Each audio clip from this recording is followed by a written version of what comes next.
आपण पाहत आहात बीबी महाराष्ट्र न्यूज, खबरबात महाराष्ट्राची।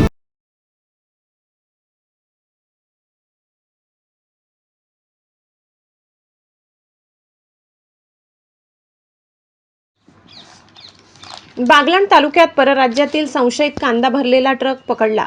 मध्य प्रदेश राज्यातून स्वस्त दरात कांदा खरेदी करून तो सरकारी खरेदी केंद्रावर विक्री होत असल्याची माहिती मिळताच शेतकरी संघटनेच्या पदाधिकाऱ्यांनी बागलाण मालेगाव तालुक्याच्या हद्दीवर संशयित कांदा भरलेला ट्रक पकडून नाफेड हटाव शेतकरी बचाव अशा घोषणा दिल्याची घटना बुधवार दिनांक 29 रोजी घडली आहे। मागील 8 दिवसापासून अंबासम फाट्यावर मध्य प्रदेश राज्यातील ट्रकात मोठ्या प्रमाणात उभ्या राहतात। या ट्रकमध्ये कांदा भरलेला असतो।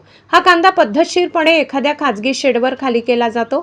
खाली झाल्यावर पुढे हाच कांदा शेतकऱ्याच्या नावावर ट्रॅक्टरमध्ये भरून शासनाच्या अधिकृत सरकारी खरेदी केंद्रावर विक्रीत जातो। मध्य प्रदेशातून 1000 ते 1200 दराने खरेदी झालेला कांदा सरकारी केंद्रावर 2100 ते 2200 रुपये भावाने विकला जात आहे।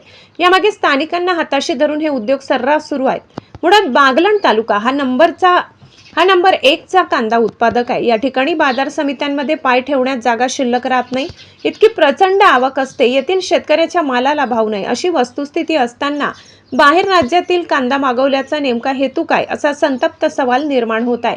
नागपूरमध्ये 4 ते 5 खरेदी केंद्र आहेत। एकंदरीत झटपट श्रीमंत होण्याचा व्यवसाय म्हणून नाफेडकडे पाहिले जाते। बऱ्याच खरेदी केंद्रावर नाफेड किंवा NCCFचे अधिकारी फिरकत सुद्धा नाही। एकंदरीत फार मोठे रॅकेट व सावळा गोंधळ असून सूत्रांच्या माहितीनुसार मोठा घोटाळा सुरू असून यापुढे असा गैरप्रकार दिसल्यास तीव्र आंदोलन करण्याचा इशारा शेतकरी संघटनेचे जिल्हाध्यक्ष प्रवीण अहिरे, राजीव सावंत, अंताजी कौर, चंदू कौर, विनोद अहिरे, सीताराम सोनवणे, योगेश कौर, युवराज देवरे, धनसिंग सूर्यवंशी यांनी दिलाय। बीबी न्यूज महाराष्ट्रासाठी सहसंपादक विनोद पाटील।